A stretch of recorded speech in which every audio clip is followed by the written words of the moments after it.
Section 1. You will hear a telephone conversation between an official at a village hall and a woman who wants to hire a public room. First, you have some time to look at questions 1 to 6.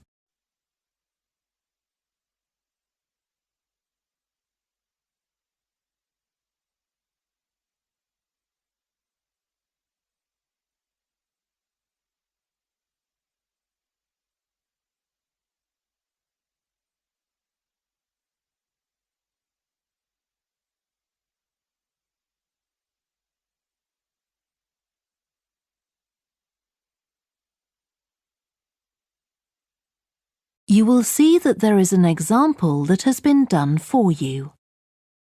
On this occasion only, the conversation relating to this will be played first. Hello? Oh, hello. I wanted to inquire about hiring a room in the village hall for the evening of September the 1st. Let me just see. Yes, we have both rooms available that evening. There's our main hall, that's got seating for 200 people, or there's the Charlton room. The main hall seats 200, so 200 has been written in the space. Now we shall begin. You should answer the questions as you listen, because you will not hear the recording a second time. Listen carefully and answer questions 1 to 6. Hello? Oh, hello. I wanted to inquire about hiring a room in the village hall for the evening of September the 1st. Let me just see. Yes, we have both rooms available that evening. There's our main hall, that's got seating for 200 people, or there's the Charlton room. Sorry? The Charlton room, Charlton.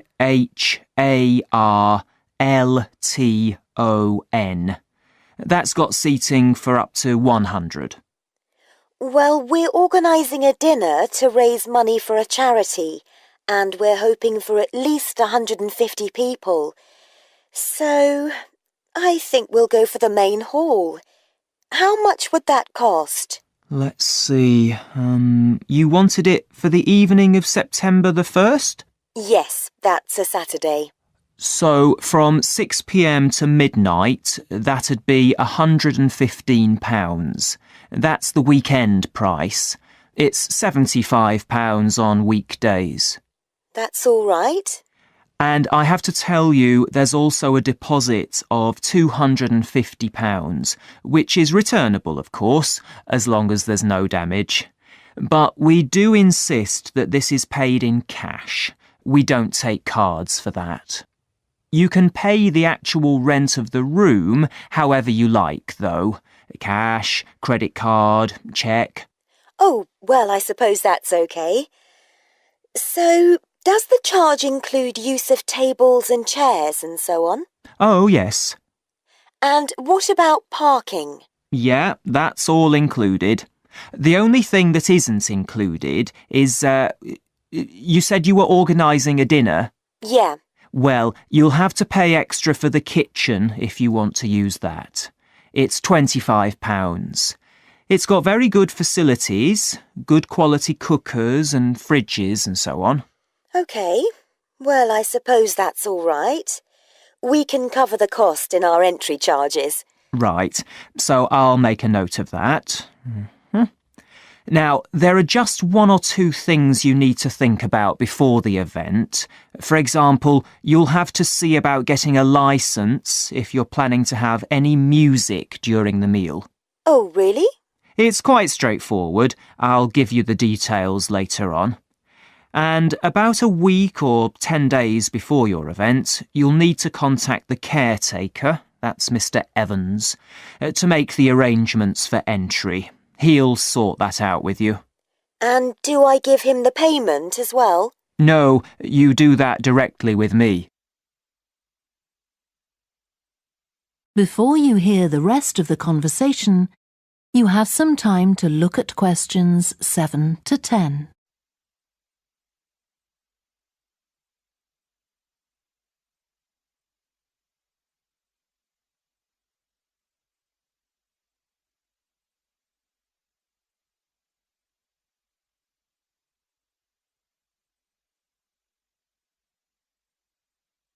Now listen and answer questions 7 to 10. Right. Now, is there anything I need to know about what happens during the event? Well, as you'll be aware, of course, the building is no smoking throughout. Of course. Now, are you having a band? Yes. Well, they'll have a lot of equipment, so rather than using the front door, they should park their van round the back and use the stage door there. You can open that from inside, but don't forget to lock it at the end. OK. And talking of bands, I'm sure I don't need to tell you this, but you must make sure that no one fiddles about with the black box by the fire door. That's a system that cuts in when the volume reaches a certain level. It's a legal requirement. Sure. Anyway, we want people to be able to talk to one another, so we don't want anything too loud. Oh, that reminds me. We'll be having speeches. Are there any microphones available? Yep, just let the caretaker know. He'll get those for you. Right, now, when the event is over, we do ask that the premises are left in good condition. So there's a locked cupboard, and you'll be informed of the code you need to open that. It's got all the cleaning equipment, brushes and detergent and so on. Right. So what do we need to do after everyone's gone? Sweep the floors, I suppose? Well, actually, they have to be washed, not just swept. Then you'll be provided with black plastic bags, so all the rubbish must be collected up and left outside the door. Of course. We'll make sure everything's left tidy. Oh, and I forgot to ask. I presume we can have decorations in the room? Yes, but you must take them down afterwards. Sure. And the chairs and tables should be stacked up neatly at the back of the room. I'll make sure I've got a few people to help me. That is the end of section 1. You now have half a minute to check your answers.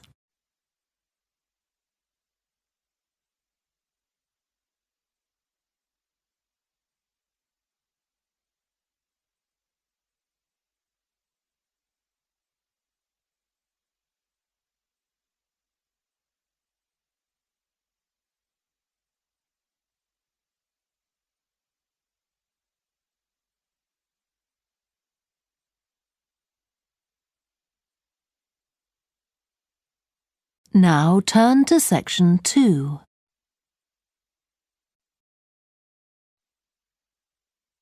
Section 2. You will hear a guide talking to a group of visitors to a farm. First, you have some time to look at questions 11 to 14.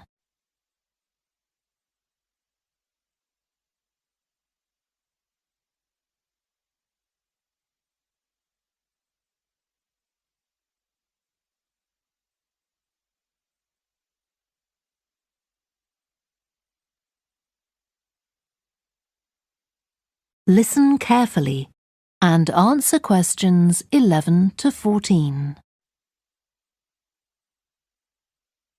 Welcome to the Fiddy Working Heritage Farm.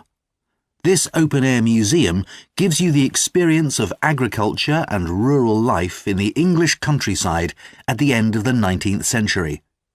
So you'll see a typical farm of that period, and like me, all the staff are dressed in clothes of that time. I must give you some advice and safety tips before we go any further. As it's a working farm, please don't frighten or injure the animals. We have a lot here, and many of them are breeds that are now quite rare. And do stay at a safe distance from the tools. Some of them have sharp points which can be pretty dangerous, so please don't touch them. We don't want any accidents, do we? The ground is very uneven, and you might slip if you're wearing sandals, so I'm glad to see you're all wearing shoes. We always advise people to do that. Now, children of all ages are very welcome here, and usually even very young children love the ducks and lambs, so do bring them along next time you come.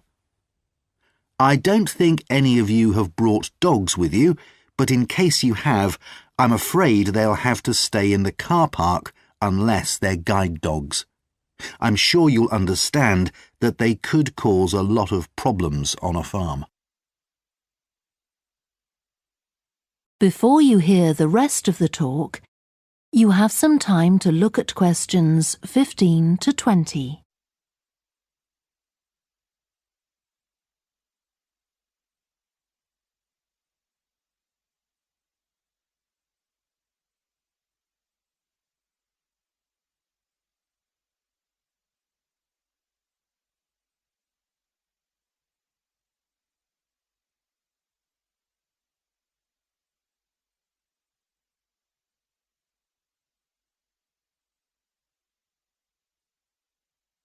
Now listen and answer questions 15 to 20.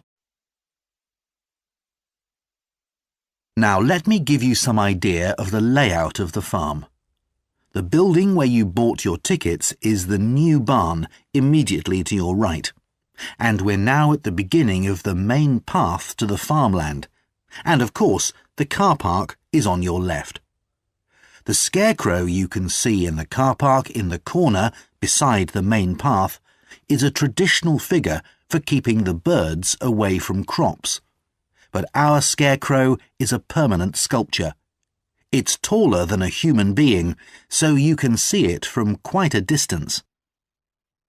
If you look ahead of you, you'll see a maze. It's opposite the new barn, beside the side path that branches off to the right, just over there. The maze is made out of hedges which are too tall for young children to see over them, but it's quite small, so you can't get lost in it. Now, can you see the bridge crossing the fish pool further up the main path? If you want to go to the cafe, go towards the bridge and turn right just before it. Walk along the side path and the cafe's on the first bend you come to. The building was originally the schoolhouse, and it's well over 100 years old. As you may know, we run skills workshops here, where you can learn traditional crafts like woodwork and basket making. You can see examples of the work and talk to someone about the courses in the Black Barn. If you take the side path to the right, here, just by the new barn, you'll come to the Black Barn, just where the path first bends. Now, I mustn't forget to tell you about picnicking, as I can see some of you have brought your lunch with you. You can picnic in the field, though do clear up behind you, of course. Or if you'd prefer a covered picnic area, there's one near the farmyard, just after you cross the bridge. There's a covered picnic spot on the right. And the last thing to mention is Fiddy House itself. From here you can cross the bridge, then walk along the footpath through the field to the left of the farmyard. That goes to the house, and it'll give you a lovely view of it. It's certainly worth a few photographs, but as it's a private home, I'm afraid you can't go inside. Right, well, if you're all ready, we'll set off on our tour of the farm. That is the end of section 2. You now have half a minute to check your answers.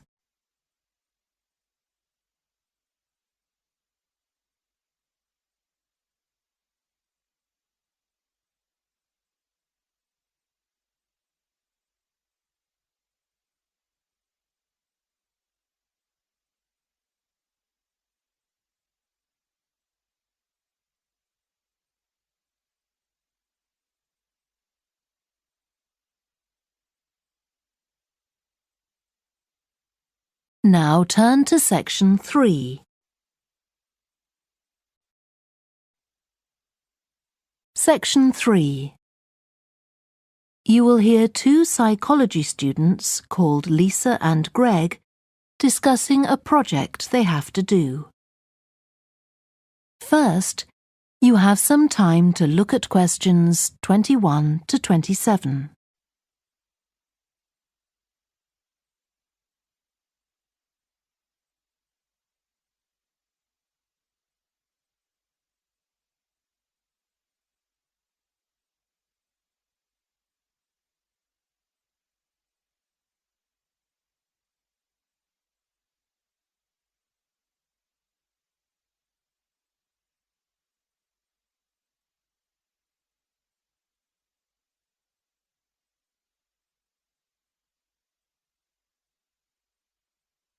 Now listen carefully and answer questions 21 to 27.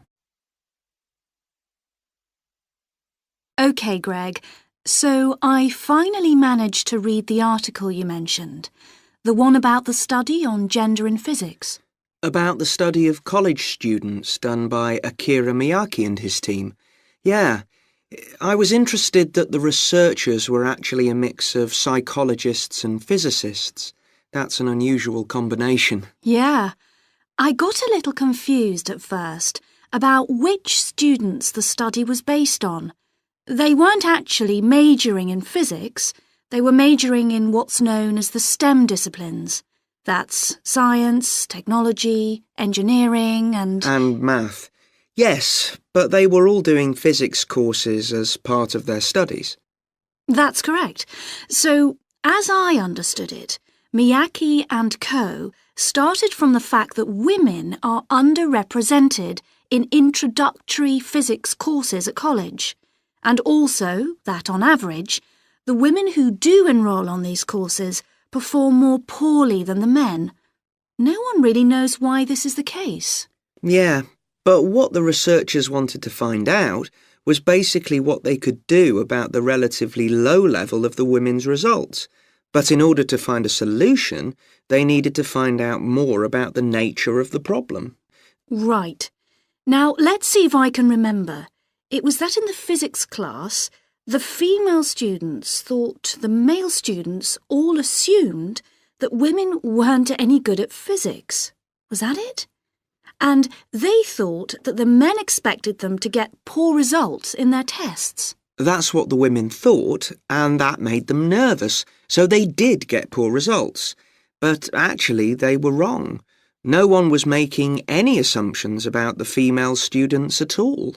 Anyway, what Miyake's team did was quite simple, getting the students to do some writing before they went into the physics class.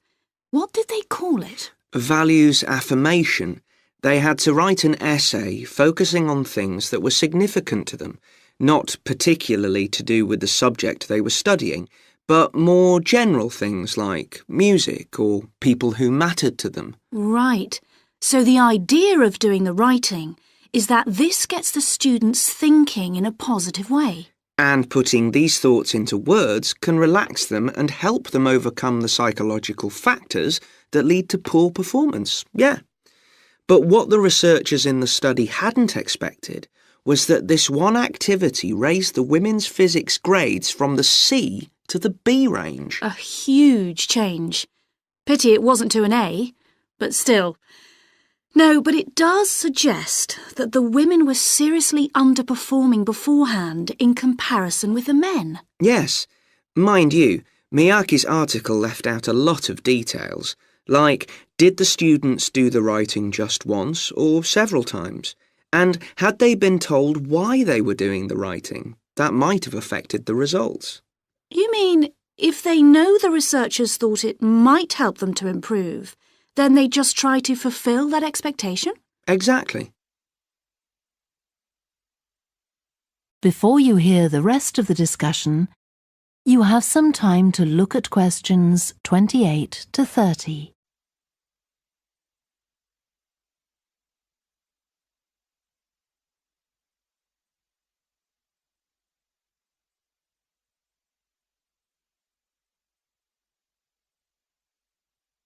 Now listen and answer questions 28 to 30. So anyway, I thought for our project we could do a similar study, but investigate whether it really was the writing activity that had that result.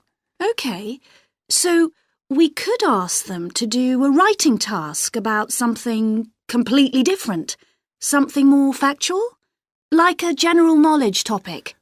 Maybe, or we could have half the students doing a writing task and half doing something else, like an oral task. Or even half do the same writing task as in the original research and half do a factual writing task. Then we'd see if it really is the topic that made the difference or something else. That's it. Good. So, at our meeting with the supervisor on Monday, we can tell him we've decided on our project. We should have our aims ready by then. I suppose we need to read the original study. The article's just a summary. And there was another article I read by Smolinski. It was about her research on how women and men perform in mixed teams in class, compared with single-sex teams and on their own. Let me guess. The women were better at teamwork. That's what I expected. But actually, the men and the women got the same results, whether they were working in teams or on their own. But I guess it's not that relevant to us. What worries me, anyway, is how we're going to get everything done in the time. We'll be okay now we know what we're doing.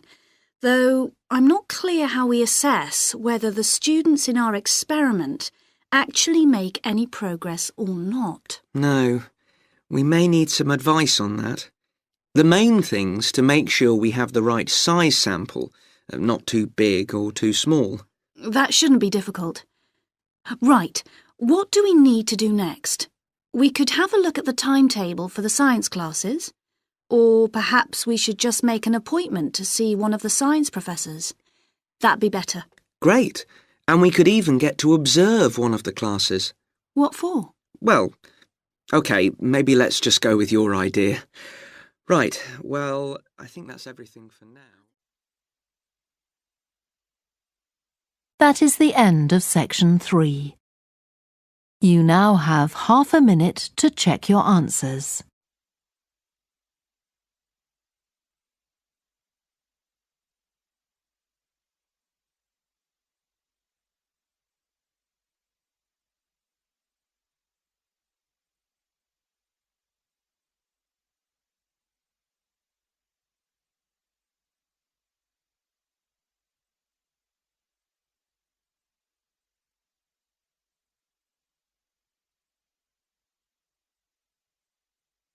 Now turn to section 4.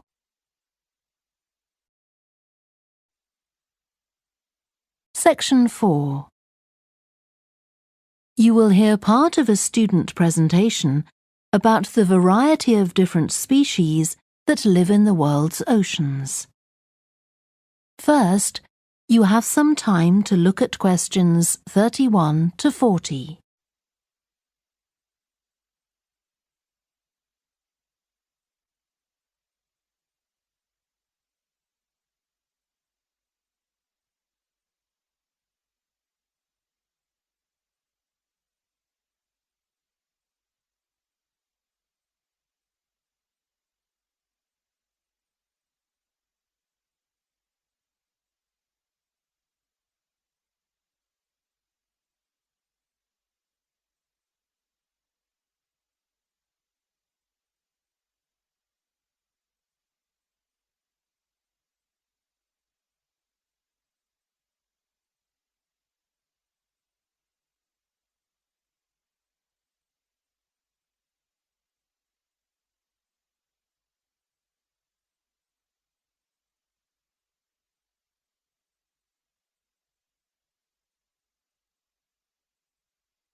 Now listen carefully and answer questions 31 to 40.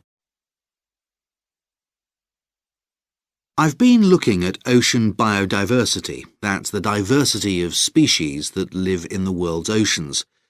About 20 years ago, biologists developed the idea of what they called biodiversity hotspots. These are the areas which have the greatest mixture of species. So, one example is Madagascar. These hotspots are significant because they allow us to locate key areas for focusing efforts at conservation. Biologists can identify hotspots on land fairly easily, but until recently, very little was known about species distribution and diversity in the oceans, and no one even knew if hotspots existed there. Then a Canadian biologist called Boris Worm did some research in 2005 on data on ocean species that he got from the fishing industry. Worm located 5 hotspots for large ocean predators, like sharks, and looked at what they had in common.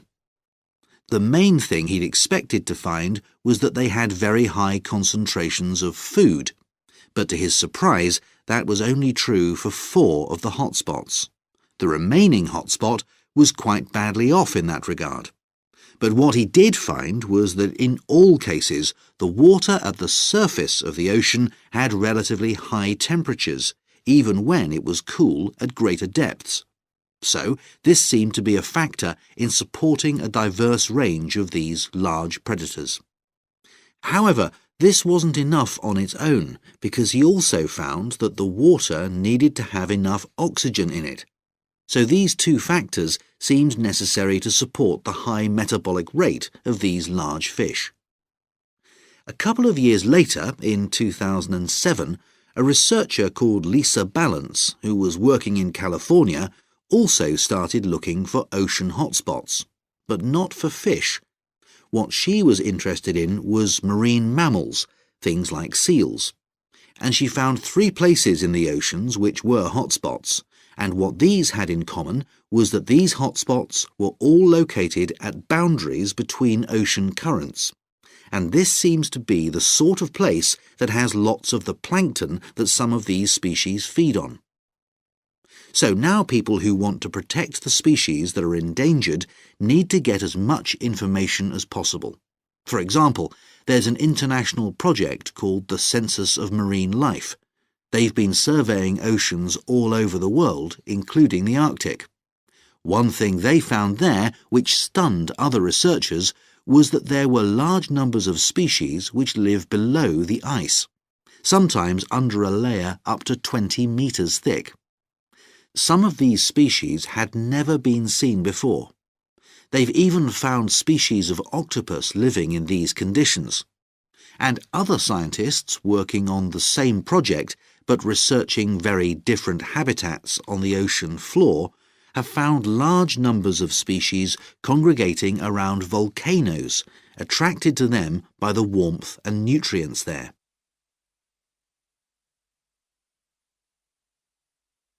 However, biologists still don't know how serious the threat to their survival is for each individual species. So a body called the Global Marine Species Assessment is now creating a list of endangered species on land, so they consider things like the size of the population, how many members of one species there are in a particular place, and then they look at their distribution in geographical terms. Although this is quite difficult when you're looking at fish because they're so mobile. And then thirdly, they calculate the rate at which the decline of the species is happening. So far, only 1,500 species have been assessed, but they want to increase this figure to 20,000. For each one they assess, they use the data they collect on that species to produce a map showing its distribution. Ultimately, they will be able to use these to figure out not only where most species are located, but also where they are most threatened. So, finally, what can be done to retain the diversity of species in the world's oceans? Firstly, we need to set up more reserves in our oceans, places where marine species are protected. We have some, but not enough. In addition, to preserve species such as leatherback turtles, which live out in the high seas but have their nesting sites on the American coast, we need to create corridors for migration so they can get from one area to another safely. As well as this, action needs to be taken to lower the levels of fishing quotas to prevent overfishing of endangered species. And finally, there's the problem of bycatch. This refers to the catching of unwanted fish by fishing boats. They're returned to the sea, but they're often dead or dying. If these commercial fishing boats used equipment which was more selective so that only the fish wanted for consumption were caught, this problem could be overcome. OK, so does anyone have any questions about... That is the end of section 4. You now have half a minute to check your answers.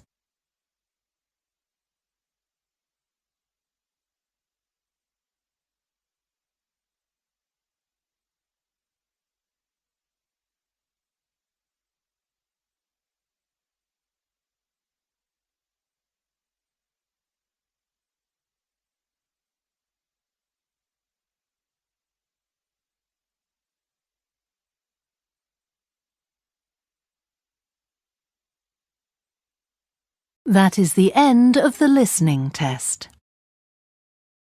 You now have 10 minutes to transfer your answers to the answer sheet.